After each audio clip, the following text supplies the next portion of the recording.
afternoon, good morning, good evening, folks. It's your man, always George Page, aka the Emperor of Female Body Talk, coming to you live on YouTube. Well, folks, this is the start of a big weekend coming up, a special weekend. It is for us in the States.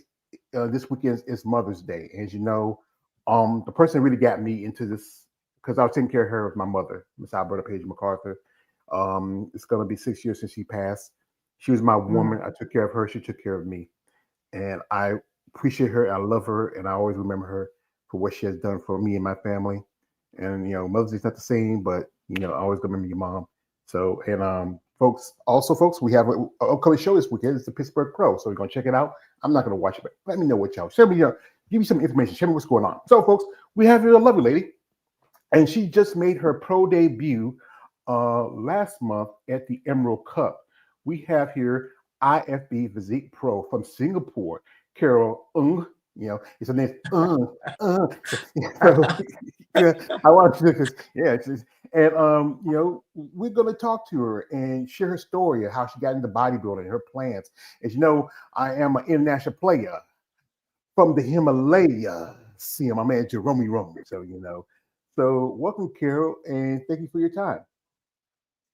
Thank you, George. Thank you for having me here. Mm-hmm.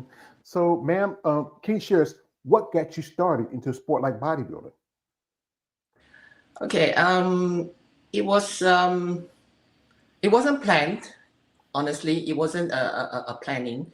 So I started bodybuilding seriously into bodybuilding 6 years ago. It was like 2018. Yeah. And during my school days, I'm not into bodybuilding. I was a swimmer. I was a canoeist, so doing a lot of canoeing and swimming. And I stopped for a while, all the sports activities, and uh, because of the work, I have to spend more time 24/7 on the working for the MNC. And I realized that things is not as balanced as it is, having all the work and not balancing my life. So I started something uh, in 2018, but only to uh, trim myself down because I was like unconditioned at 80 kg. That was like 80 to 90 kg kilograms. Okay, that's how we measure in metrics in our countries. So with the intention just to slim down, and I wanted to look like any of the bikini girls. So I started slimming down, things like that, and it actually gets interesting. So I get to know people from the gym, working out, talking about bodybuilding, and I start competing in first show in 2019. There was a national show, and it was a figure, and I was trying to put myself into a bikini stage because I want to look good in being most of the popular categories, the bikinis, and I get a lot of feedbacks that, oh, hey girl, you don't look or fit into that categories. So I work my way up, slowly, but not having any intentions of competing. In fact, but I just want to look good, feel good, uh, look fit, physically healthy also. But as I go on, it gets much more intense, and I was enjoying all the weights, all the trainings, and that's how I started also in the figure categories. And I was getting more and more addicted to it. So I started getting more weights up, and not knowing that subconsciously I was growing, and this is how I get into until now and today. Yeah. Well, yeah, I guess a lot of ladies got into sport because some come from an athletic background and they needed something to do after they left away from the sports. Many like yourself got into because they want to get healthier, and there's always a typical story like they're in the gym somewhere working out. Somebody says, you look like, are you competing? Are you competing for a show? And sometimes they get that bug, or as we say, that little bite, Yeah. and and it's just something you just really have to be dedicated to, because this is a tough sport. You have to be passionate, consistent. You have to be disciplined, and Mhm. and especially you're from Singapore, and she's in the States right now because she just did I said again the Emerald Cup about a week ago. She's here. She's doing some on vacation. She has some time for me. I appreciate that. And Singapore is a country. It's in the Asian area. Like you have China, you have Japan, you have Taiwan. I mean, bodybuilding is really going worldwide in the last, in the last few years. Yes, yes. Actually, as you know, if most of them might not have heard of Singapore, Singapore is a very small island country, right at the south end side, all right, the southern hemisphere, and in fact, China, Taiwan, Japan, Korea, they are on the north, more on the North Asia. So Southeast Asia, we have Singapore, Malaysia, Philippines, Indonesia, etc. Yeah. So being at the south end, but we are also a very regional countries there. So a lot of Western influence goes back down there and spread all the uh, so-called the influences. It all actually starts from a lot of cultural things starts from Singapore. Yeah, the industrial players, things like that. And we actually get a lot of uh, first-hand interactions and connections to all these sports, including bodybuilding. Yeah, it has been there for a very long time. And I remember during my young age, I still remember Mr. Charles Glass is one of the pioneers bodybuilders who have visited Singapore and performed or competed there. Yeah, this is how the bodybuilding grows slowly from there, and it spreads across. So being being a small country there, we do not have a lot of athletes. Yeah, so if we want to go into something like, for example, bodybuilding, we need to be uh, very specialized and niche in it. Yeah, and all the yes disciplines, all the uh, so-called we need to get a lot of uh, Information. information. Yeah, informations from places like US, because this is where the bodybuilding starts. So we need to get a lot of connections, informations, and even though the internet is very, fast going around, but still, uh, we need more of a interaction is coming. If not, the people there will not know, because it's all based on searching through the net. But how well do we know or in depth or all this bodybuilding informations is much more to it, as I know, especially when during this trip in US, I realized there are much more things that back in my hometown or in Asia is it's not there yet. It's not there yet, but there's a lot of potentials. There's a lot of potentials because bodybuilding is one of the has or what it will be, and it has been one of the lifestyle in Asia. Yeah, and whether is it people who wants to look good or they are really serious about bodybuilding, it's about building the physiques everybody wants. There's nothing wrong with that. Everybody wants a good physiques, wants to look good, and wants to look extreme, or maybe good in their daily life or really competing. Yeah, so it's a very influential. I would say it's a very influential sport, and I hope that of course there will be much more information traveling to the Asia and some of the bodybuilders or the industry players here can actually reach out and provide more of these informative informations, all this knowledge to the Southeast Asia. Yeah, I think it's still growing. I think there's a bodybuilder from the Philippines. It's Amy. Is Amy Aminez? That's her name. And I know a lady from Thailand. Her name's Big Jane. I got an interview with her Mondays, but she's from Thailand. It's Yeah, like I said, like anything, it does take a while because every like this, like America, how we sit here, America, everything kind of starts here in a way, and then it kind of expands. Even though we're the youngest country in the world, I think we're yeah. just just a little over 200 years old, but still, there's a lot of influence, currently, Mhm. especially what's going on right now. If you watch the news, oh my God, but I'm not get into that. But I think bodybuilding, it really, like any sport, it's a fringe sport. It's not as popular, especially in your part of the world, especially when it comes down to women with muscle. Mhm. Um, so, I mean, your question is, Well, it's not a question; it's just me talking because I give okay. you the question. I don't do a lot of questions. Sometimes I talk and then you give your feedback and whatever. But yeah, but there's some questions in it too. Like, what was that feeling like in your first competition, and when was it?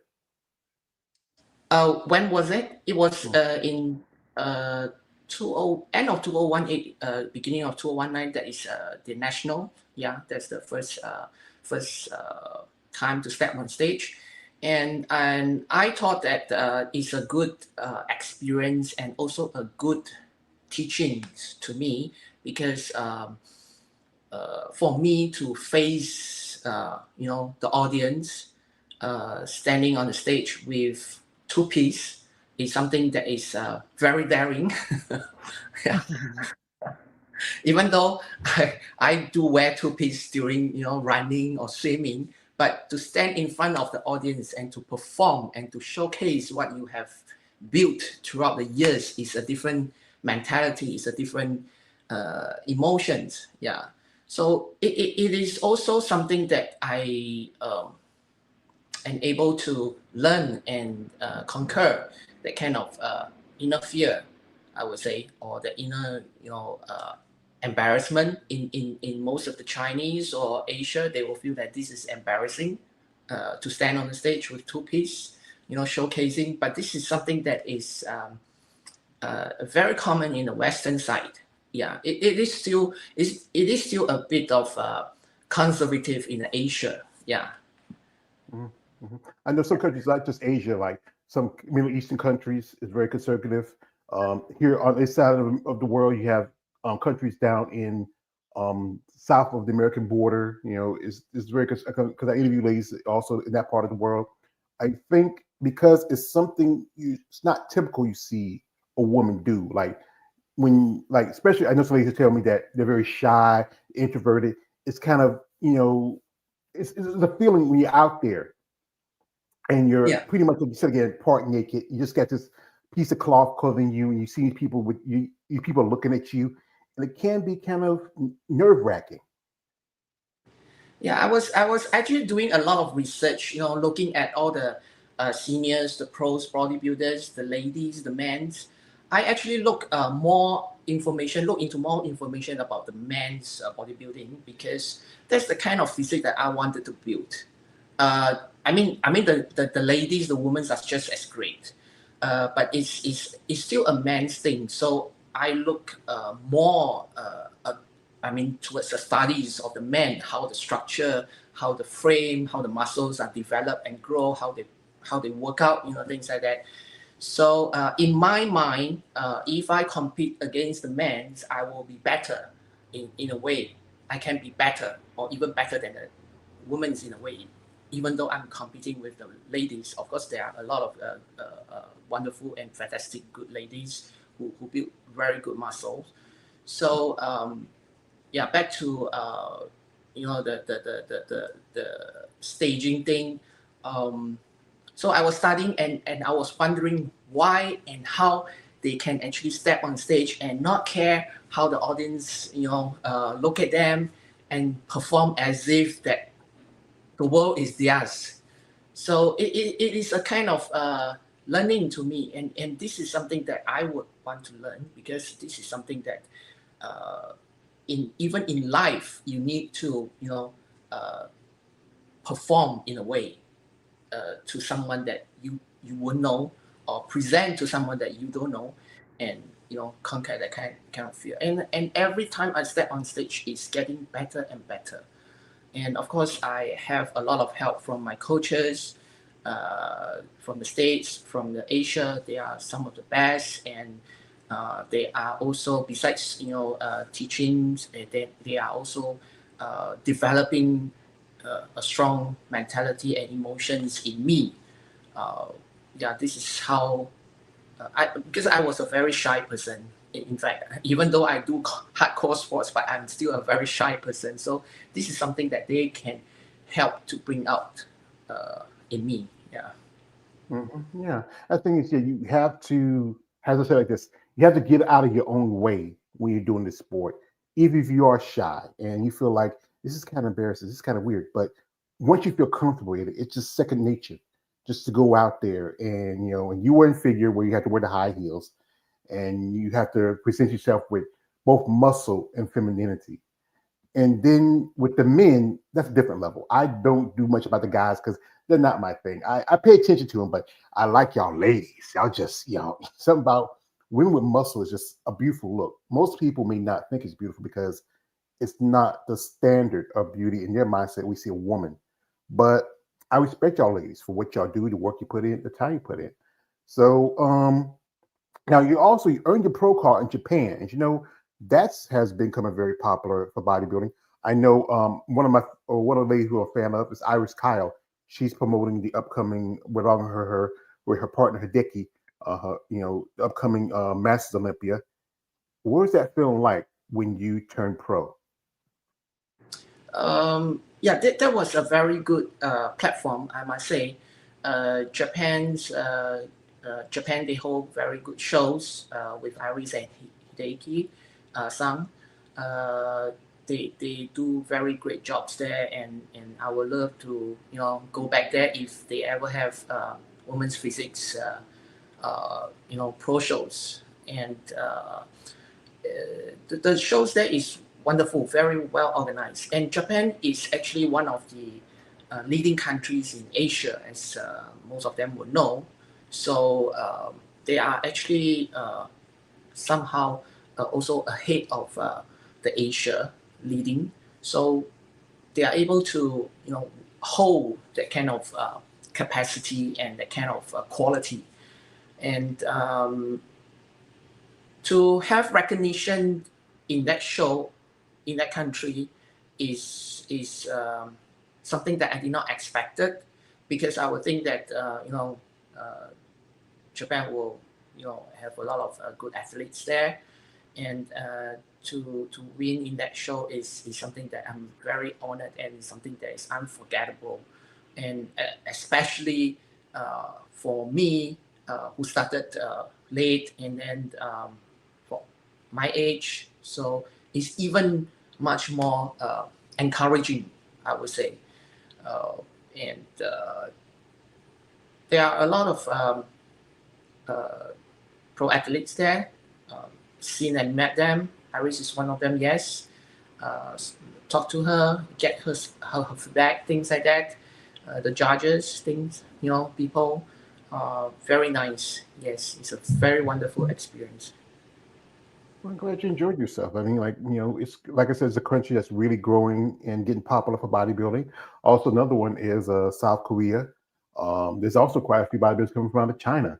Like, again, bodybuilding is really going across the world as a sport. Even though it's a very small sport, it's not as popular as football or basketball or baseball.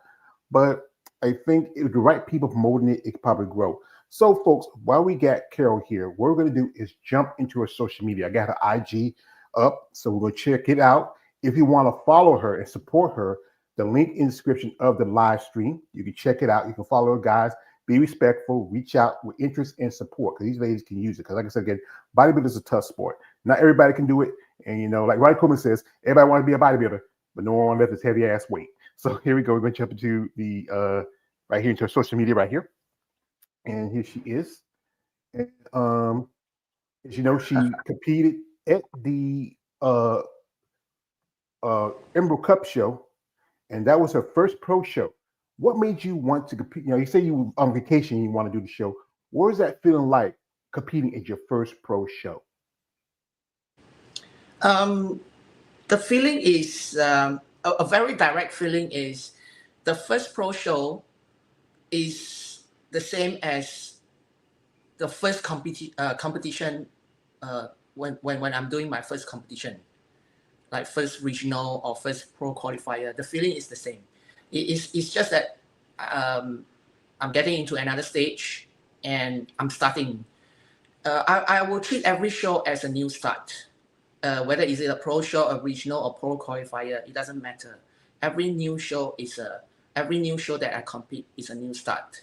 So uh, when you have that kind of this is what I think. When you have that kind of mentality in you, you will do everything your best for each show. Whether is it a pro qualifier, a pro show, a regional. Just treat every shows like your last show, and you'll be able to do the best. Mm-hmm. Yeah, and here she is. This is your trip to Tokyo. Back in 2024. Mm. And you have a good time. I don't know why the computer's acting up, slowing down a little bit, but you had a good time. Here she is also hanging out with some friends.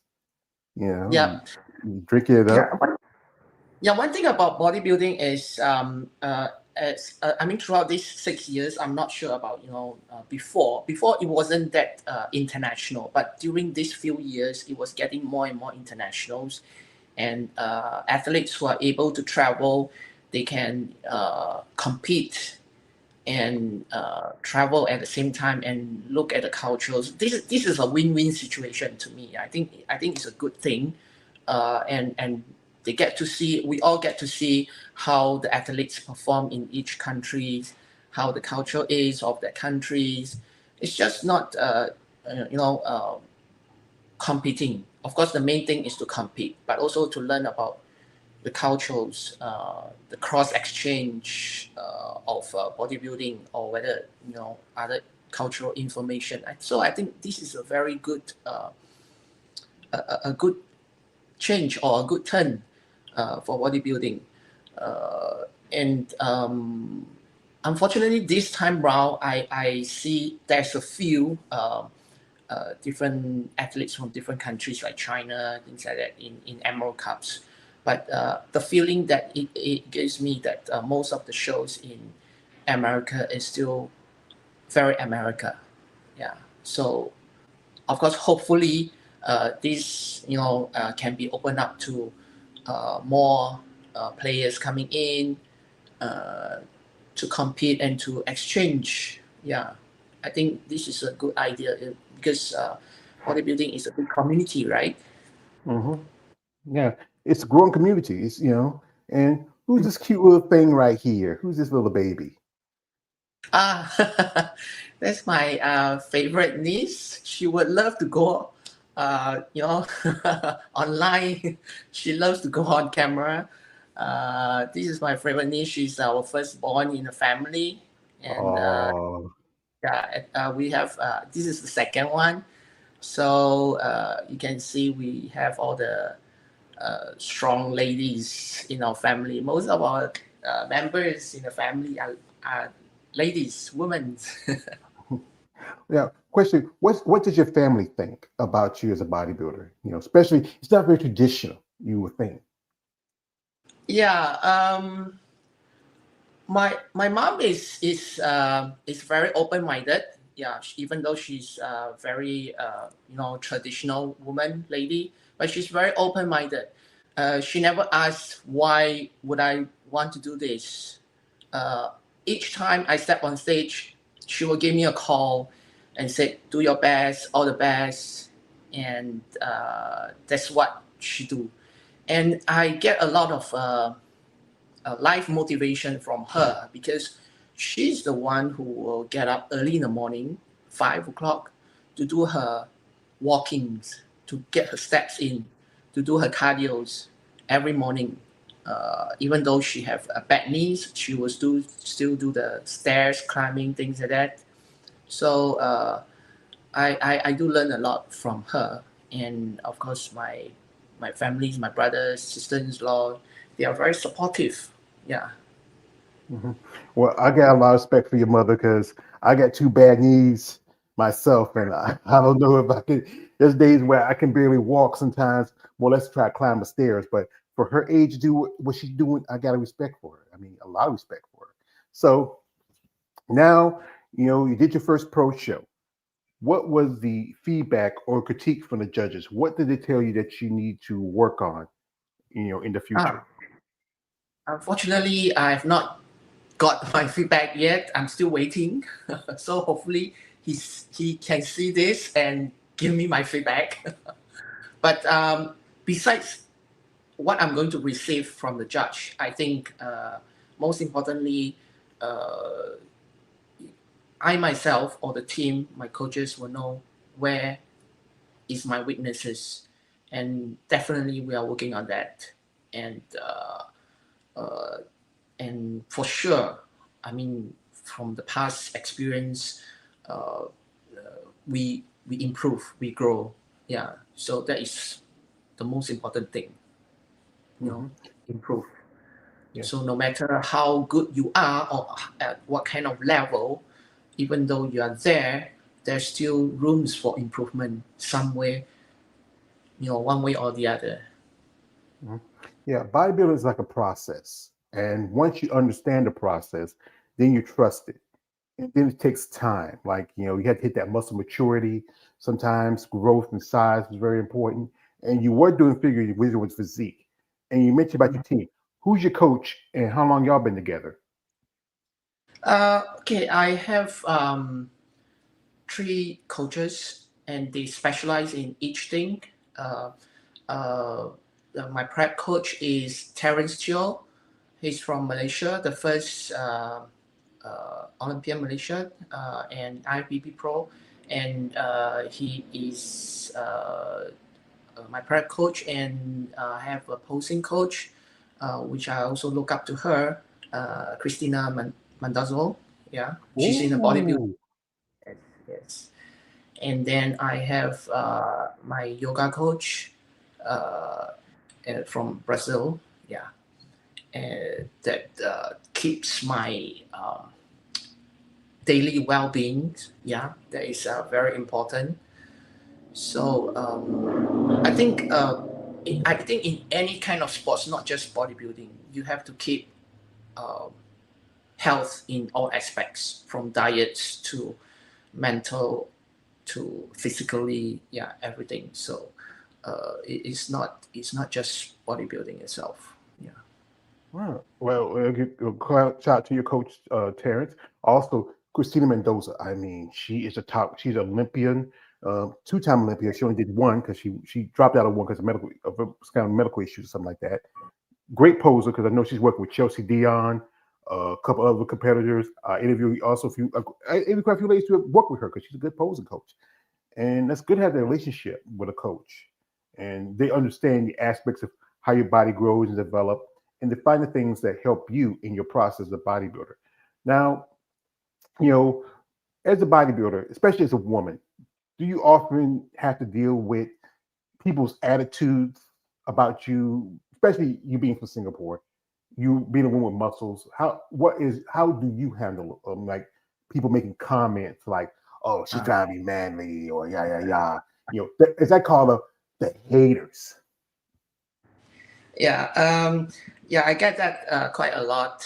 Even though in Singapore we are again, I have to stress that we are very upfront in culture, but still we are from Chinese, so the mentality is still a little bit conventional, so traditional, I would say. So I get that a lot. That uh, as a woman, why are you building yourself like that? Muscles, especially when I switch from figure to woman's physique, that you need more mass and more definitions, and yeah, there will be viewers, that there will be viewings, there will be judging, and then some will judge, and some will appreciate. Of course, there are people who appreciate and understand. Uh, Mostly, I think mostly are the men who will, they can understand because it's a man's thing, it's a man's sport. Uh, well, ladies, quite.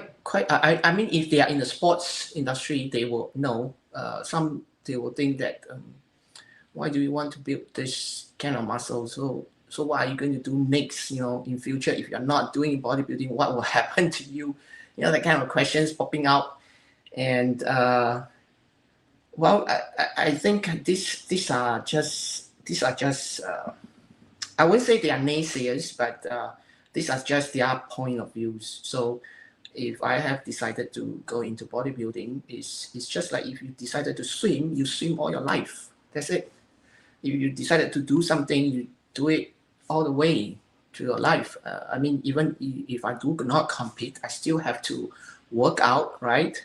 So there's nothing wrong with that. So I don't understand why they have that kind of thoughts, and because I live in Taiwan. In Taiwan also, a lot of people will be looking at you, staring at you. So I don't really go out to the public. I spend most of the time in the gym with the uh, same group of people. Uh, I don't really go out to the public. If I'm in the public, probably I'll cover myself up. And of course, there's one thing that is quite sad is when I visit the washroom or toilets, I have to be very discreet or careful or make sure that they understand that I'm a lady. I'm going to the lady washroom. Yeah, I think Yeah. that sometimes, yeah, it's so easy to, especially some women, how they look, how they build. It's that always a question: are you a man? Are you trans? Like that. But you are a woman, and you love this sport, and you have passion for it. And like like other guys say, like this, you have a beautiful body. Yeah, I mean, you should put that in your thing in your status. Wow, because as I just like I said again, I just think women who are I like I said I'm from the South, and all women are supposed to be more feminine, a little bit more softer. But I find something about y'all women with muscle very appealing. It's something different from the norm, and I understand that some people may not like it because something that they not feel about, especially men.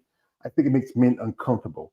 But as long as you like you and you like how to build your body, it shouldn't matter what Mhm. anybody thinks. And like I said, you don't have to toughen yourself up. Just live for yourself and only for you. As long as your family and friends support you, that's good. Mhm. Mhm. Yeah. Yeah. I'm learning throughout all these years. I'm learning because as every year we grow, we change. Physically, you change. So uh, all the judgings, all the viewings is also changing. So I'm learning in a way so that this is also a good life learning experience to me. Learning not to be influenced by what others is thinking or saying. I mean, if this is your dreams, any kind of dreams in bodybuilding or any kind of sports, you just have to go with it. I'm sure the ladies, the women in the footballs teams, they also have that kind of similar experience. The volleyball players, the basketball players, I'm sure they have that kind of similar experience. So. Uh, yeah, I'm learning to ignore this, but of course I have to be very discreet. Not uh, to understand how they feel also. So, like I said, if I'm in the washroom, I'll make sure that they see my sports bra before I go in. Yeah, discreetly, that kind of things. Yeah. Yeah. Well, it's the quote a movie I love is the from the Batman trilogy from the movie Batman Begins when Liam Neeson's Ra's al Ghul tells Bruce Wayne, "Beware of surroundings at all time." And that thing. Be aware of where you're at. And just like I said, as long as you know who you are, it shouldn't matter so much what people think who you are. So now you made your pro debut. Now you got that out of the way. What is the Mm. plan for the rest of this year? Okay. For this year, usually uh, we we are very quiet about our plans. We don't announce it until uh, it's more formalized. More firm. The plan is to hit another. Should be to hit another Master Pro shows, and of course, my dream is to compete in the Open. Yeah, I've always wanted to compete in the Open to see where I am. Is to also to challenge myself. Yeah, I like to keep myself in constant stress, but a healthy stress. Whether is it mind, body, so that you won't be so complacent in a way. Yeah, it's Mhm. good to keep a constant healthy stress. Yeah, in life. In fact.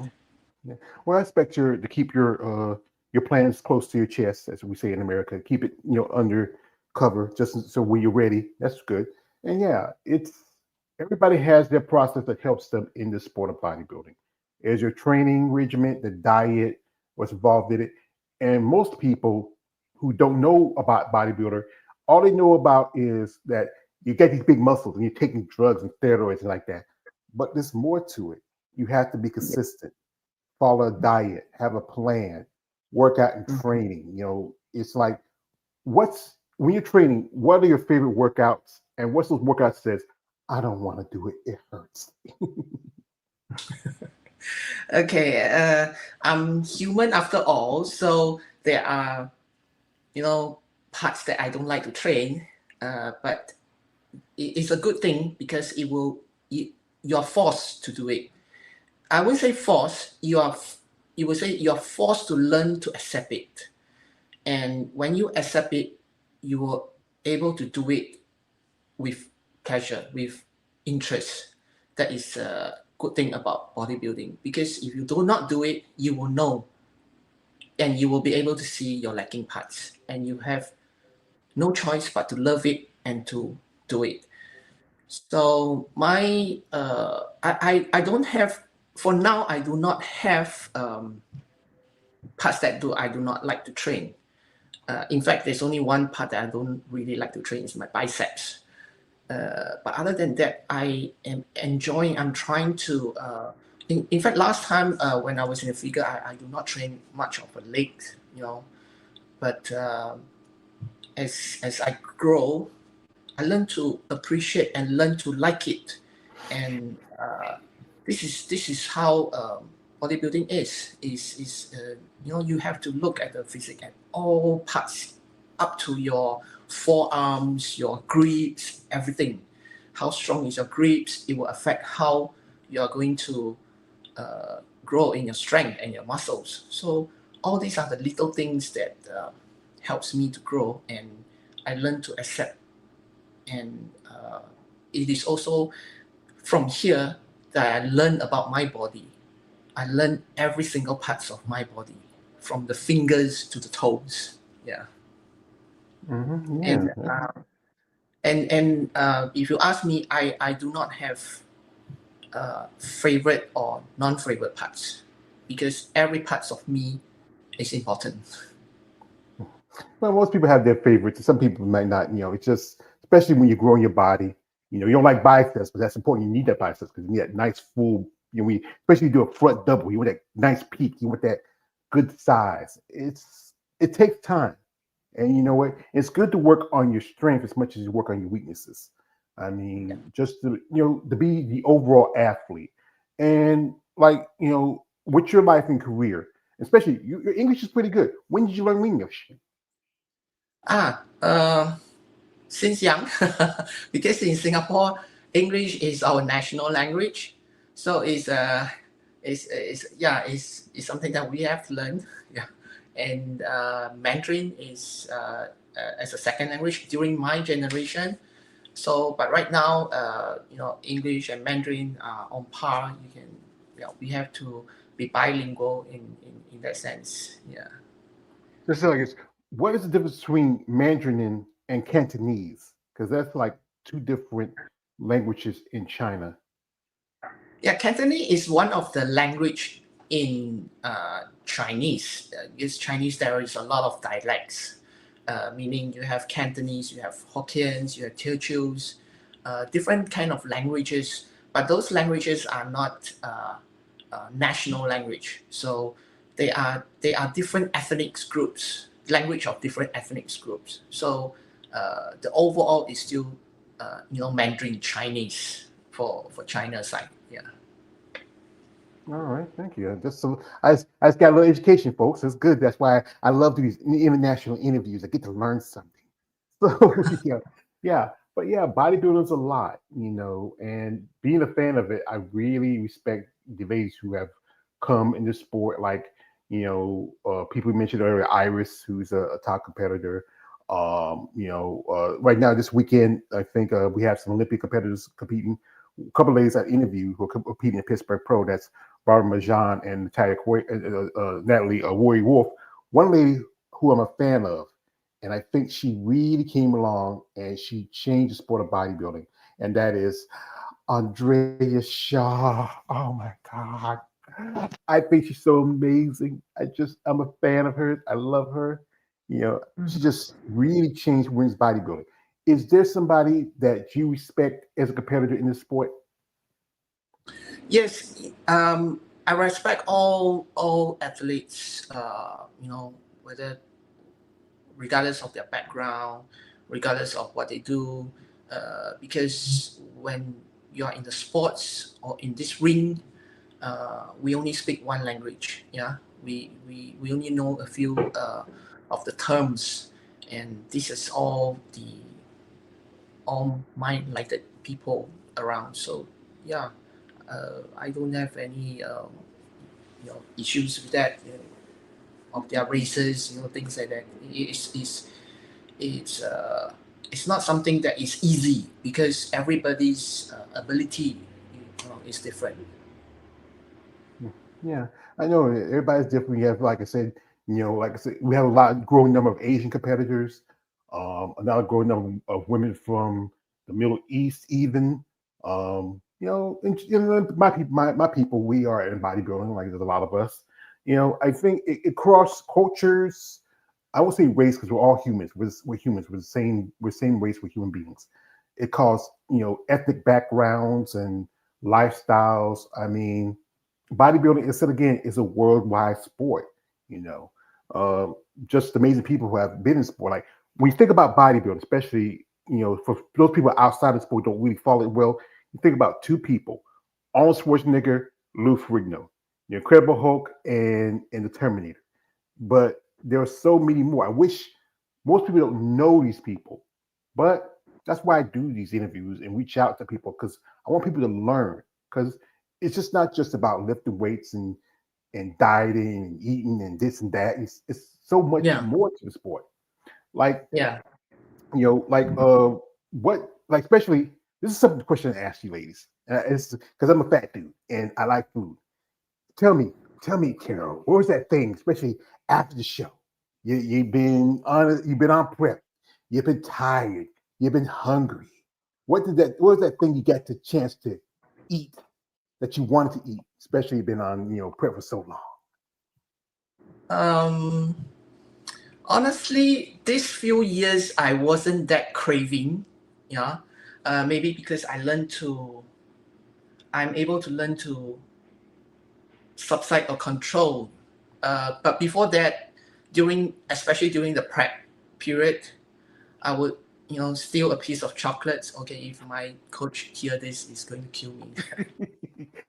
Piece of chocolate, or uh, uh, just a small little scoop of peanut butters, that kind of things. Or I will switch the chicken breast to, you know, uh, a bit of the grilled chicken breast, grilled instead of, pure white chicken breast. But during as like I said, as we grow, we know how to control all this. We know what is prioritized. We know what needs to be done, and we don't have that kind of craving anymore. I honestly, I myself do not have that kind of craving anymore. And even after preps, I will still, I will get a few of my favorite food in, but I will not, go straight into it. I will still slowly replace one or two meals with my favorite like pizzas, burgers, things like that. But I don't eat like before. Like I was as if I'm a kid. I don't even eat ice cream. That kind of things. Yeah, So because those things can kind of hurt you in your process. And it's good. We were telling them things about the coach about the chocolate thing. How if he's hearing it, say, Coach, it was just one time. Okay, just chill, brother, chill. She just wanted one little piece of just a little sliver of chocolate, a little piece of a little gumdrop of a little head of peanut butter. Come on, I know, but you know what? It's good that you find the things that help you in your process, especially yeah. as a bodybuilder. Hey, we got my man coming through. It's my man, Wandering Ways of KL. He says, hey, brother. Also, my brother here. Shout out to our man Lawrence Perkins says, good afternoon, Carol, George, and KL. I appreciate that, brother. And also, wait a minute, she just went out. You still there? Yes, I'm here. Sorry. Yeah, let's give it a moment. She is some technical difficulties, folks. Also we got here from a man KL says, "Is Carol from Hong Kong or Singapore?" Well, she's from Singapore, but right now she's in the States. She's in California, and she's on vacation. So. And one thing about, especially for y'all women, and I talk about this a lot, it's more expensive for y'all ladies to compete compared to the men. Now the guys they have their expenses, but how I say all they gotta do is wear the little posing suits and a pair of shorts. For y'all ladies, you have to get your hair done, your Yeah, makeup done. yeah. I mean, the cost of show when you get ready for the shows. That's expense that I think is tougher on women compared to men because the guys can get a good chunk of change or make some money from bodybuilding, but it's not as you know as lucrative for y'all women. Mhm. Yes, I heard that a lot before that. Bodybuilding is an expensive sport, dieting, things like that. But come to think of it, I still have to eat. So it's just a matter of I'm eating slightly more. But whatever I eat is still very economic, cost effective. Like chicken breast, fish, how rice. I eat all those things every day, so it's just a regular thing. And yes, the if you are competing overseas, you need to plan properly. You know, your etiquettes, your accommodations, things like that. And of course, the further you travel, the more expensive it's going to be. And this is no doubt. So it is something that you need to plan or save if you have this kind of dreams. And makeups, photography, tanning, but all these are unavoidable. It's the same for the men's. The suits will be much more expensive compared to the men. The men only have one piece, and they can use it every year. But the ladies, of course, they can use it every year. It depends on how good you want it to look. But uh, my suit lady, she's a very nice lady she's from LA as well, and flexible contour, and she's able to trade our old suits with new suits, exchanging all this. So this is also kind of sustainable. Yeah, it's a good idea from her. It's very sustainable. So there is still a little bit of spending here, but she's able to help you, get your old suits out and then get your new suits in, exchange and pay for the differences, things like that, which I think is a very good uh, recycling, environmental friendly kind of ideas. Yeah. Yeah, that's good. That's good. If you got good suit designer that helps because you want to have that presentation. You want to have a nice suit. Yeah. Some ladies they wear the same suit for maybe a couple of years or so, but then you have to get another. And and so again, those suits are expensive. And yes, you have to really, when you get to bodybuilding, you have to sit down and plan, have a financial plan. Like, because you have to go to shows, especially you're in Singapore, you have to go to other countries where there's not that many opportunities for you to compete in your home country. And also the just everything that's involved with it, and also sponsorship does help. So, Mhm. are you a sponsored athlete or everything is on your own? I'm not a full-time bodybuilder, so I do not have sponsorships. I help myself with all the spendings. Of course, my full-time jobs helps all this. So this is something that I am doing on my account, and it's a hobby. Yeah, it's a Mm, hobby. Yeah. yeah. And your job, where's it again, and what's it about? What do you do for a living?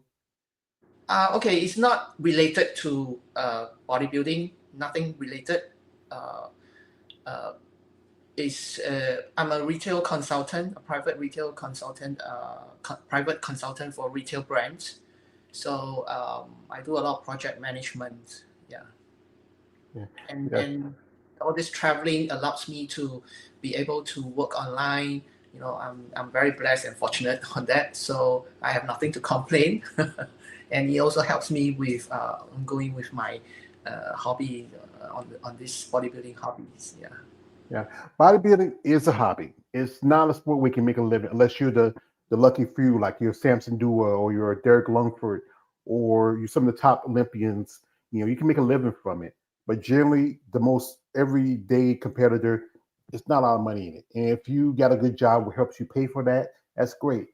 I wish, as a person who's a fan of the sport, I wish there was more opportunity financially, especially for y'all women, to Mhm. make a living out of it. Here we got here my man, shout out to man Davis Adams coming through. He says, "Hello, people. Hello, brother. How you doing?" And yeah, and I think for any of y'all ladies who get into sport, I really respect your passion because, said again, this is a tough sport. This is a sport that can be physically, emotionally, spiritually, financially draining. It takes a lot of energy to do what you do. Rest, recovery, working out every day. And I mean, most people wouldn't be able to do what y'all do. Mhm.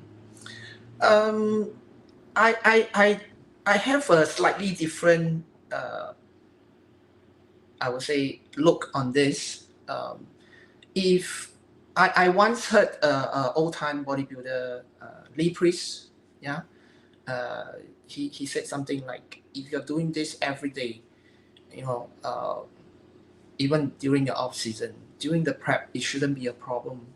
So it won't even be a problem after the preps because this is your everyday thing. It's just like you wake up in the morning brushing your teeth, it's an everyday thing. So it's not something that I do it like once in a while, or I do it when I'm free. So it's like getting things done every day. So uh, from dieting to training to prepping to recovery, um, I must say that I have not faced any issue on that. Yeah, I have not faced any issue that there. It's just like your regular sports workout every day. Yeah. Yeah, yeah. Like I say, you got to really work as an athlete and to grow and develop and find a plan that works best for you. I know your coach has a good plan for you and understand all the aspects as a bodybuilder, from training to rest to recovery to protocols. I mean, there's so much to it.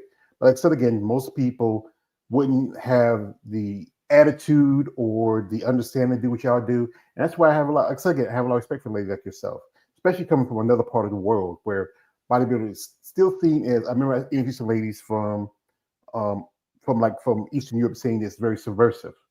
But as long as you like what you're doing, as long as you love what you're doing, like I said, it should only matter to yourself. Yes. Yes. The most important thing is you have to enjoy and like what you're doing. It's just like your job. If you don't like your job, you are dragging to work every morning. Yeah. But if you enjoy your job, you're happy to go there. You're happy to see the people there. Yeah.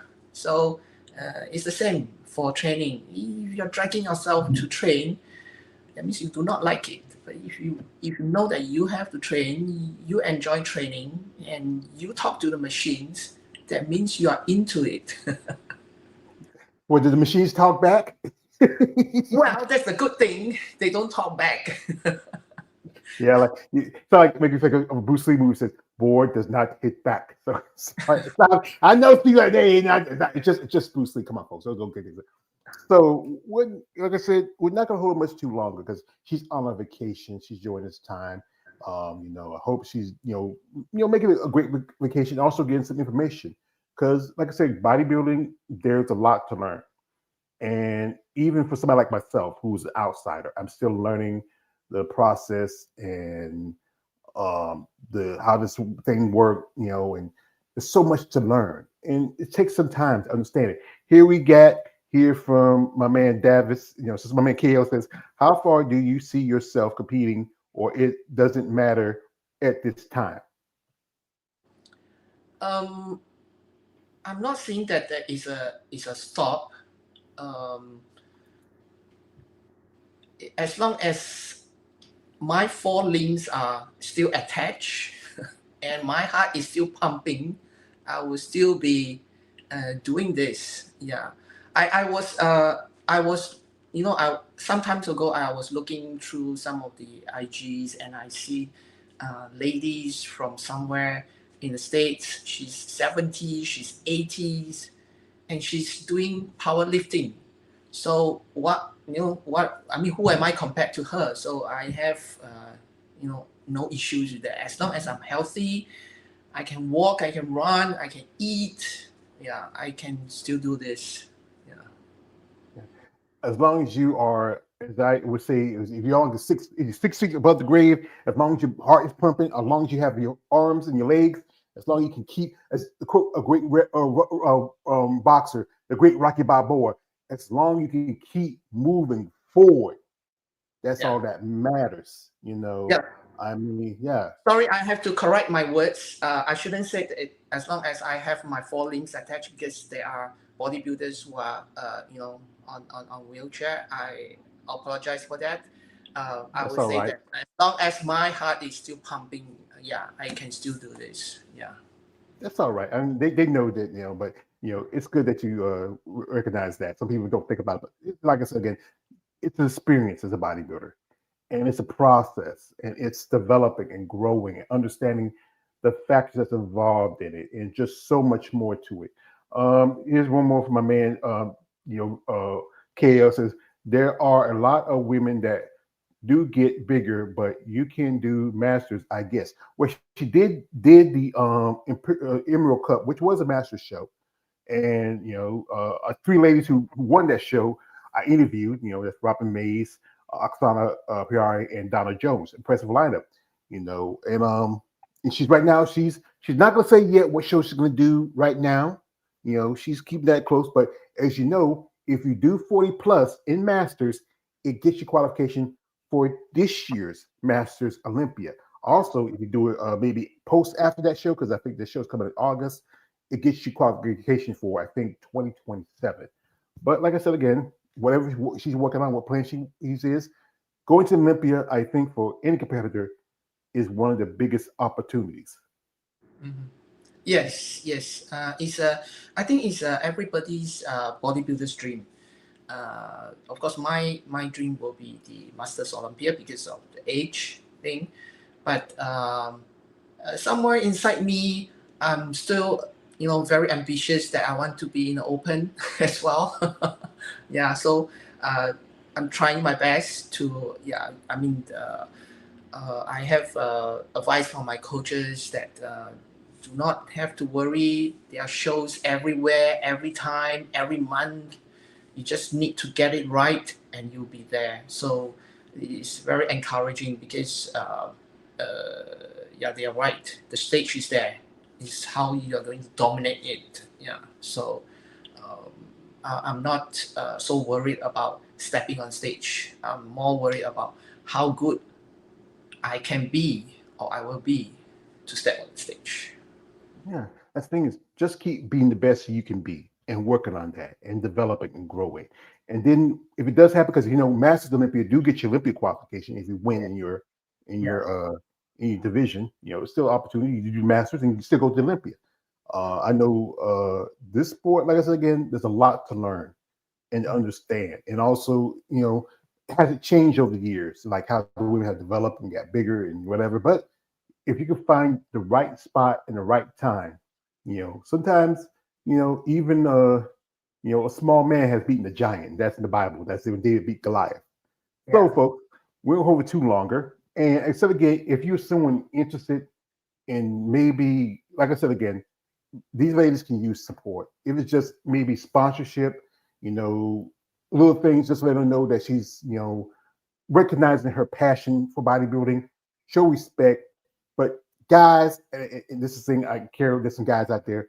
You love you buff, muscular women. They kind of weird because we call us muscle personnel. They just like y'all ladies, the muscles. They excite them. But this is what guys be respectful. Reach out. Like if you're someone interested, maybe sponsoring an athlete like Carol, reach out. Said Miss Ung, we are interested in sponsoring you in your upcoming show. So if this is something that you're interested in, you want to work with our company, and we want to set you up for upcoming competition, and maybe even get you connected with the right people, so Mhm. you can go far. Let us know. We're happy to help you in that.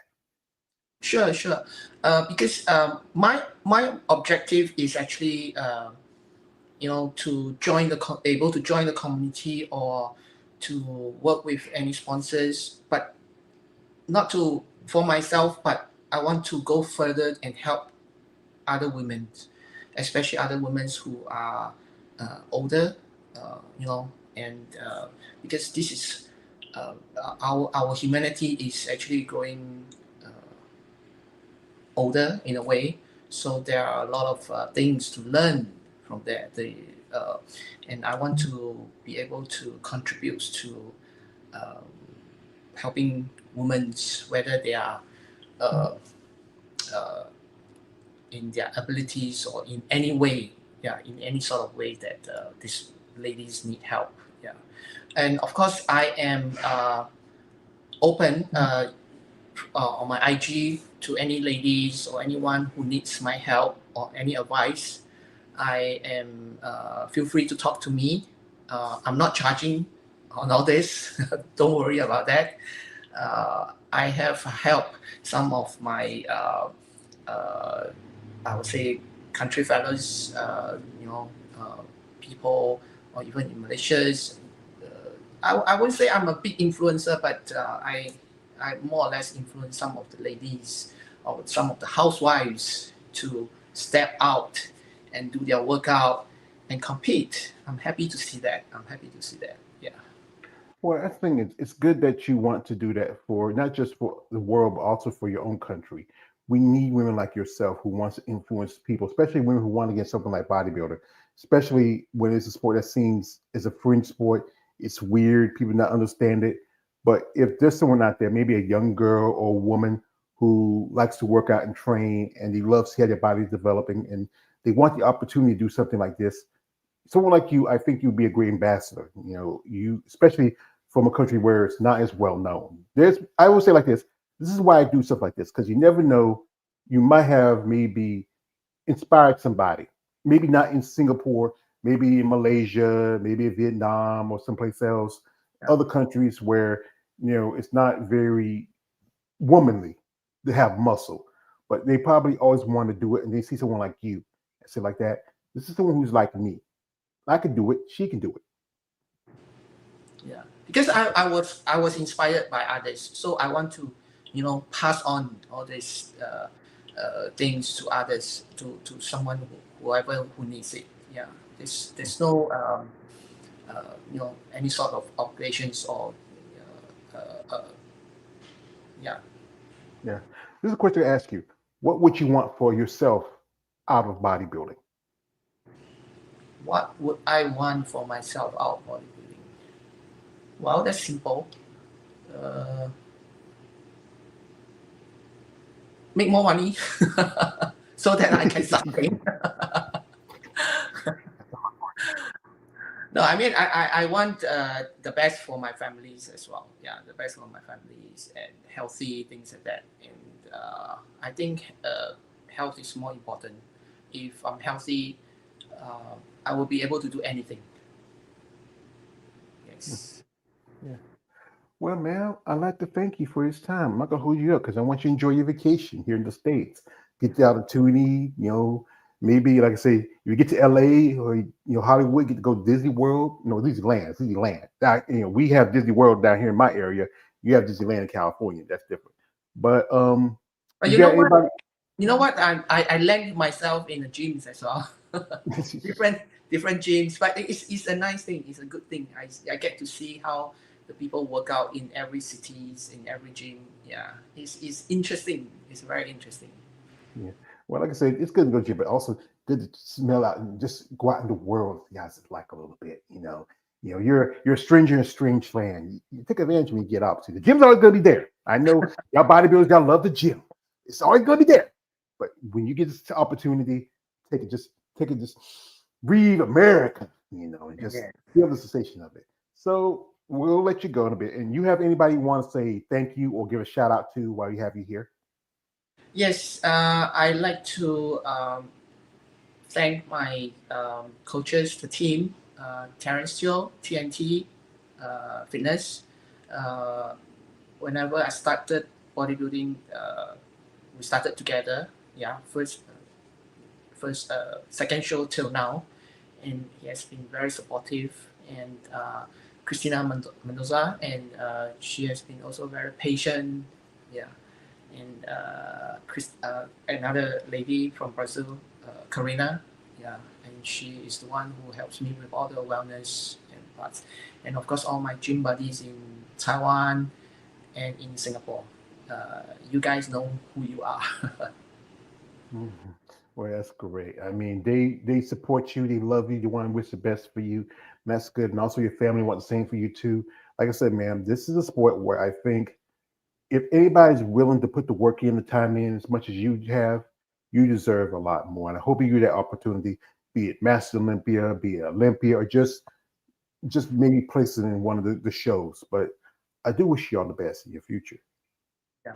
And of course, lastly, George, I would like to thank you for supporting the ladies, women's in bodybuilding.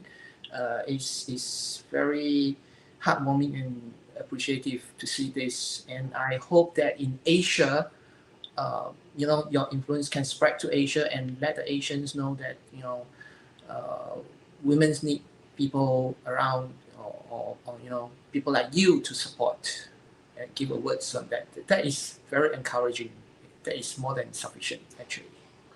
Well, it's again, I'm a big, my favorite trilogy is the Batman movies, and it's a scene in the end of Batman Begins when Jim Gordon says to Batman, "I forgot to thank you," and he's turned around and Batman says, "You never have to." That's why I do this. This is something that gives me a purpose. It gives me the opportunity to meet women like yourself from the other side of the world. I mean, maybe someday I'd love to go to a show right now. I have a car that I'm trying to save for a car because the car guy is in the shop. I'm done with it. I put money into that thing. I might as well give myself another. But you know what? I would love the opportunity to meet women like yourself, and get the opportunity to, just experience because I've been to shows before, but it's just something I want to do. This is why I do this. Mm-hmm. And I said again, this was something that really helped me while I was taking care of my mom, and when she was gone, I needed something to put a passion into.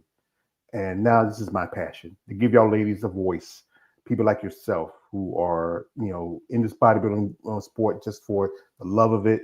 It's not a lot of money. I wish it was a little bit more lucrative for you. We can, hey, I just be a bodybuilder. I just go to the gym. I get paid for it. But you know what?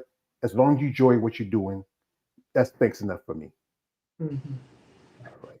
So, folks, we like to thank my guests that were here. My brother KL, the Wanderer, Davis Adams, my boy Lawrence Perkins. Anybody who's here who watches live stream, if you want to follow Carol, her information is in the description of this live stream. Reach out to a supporter.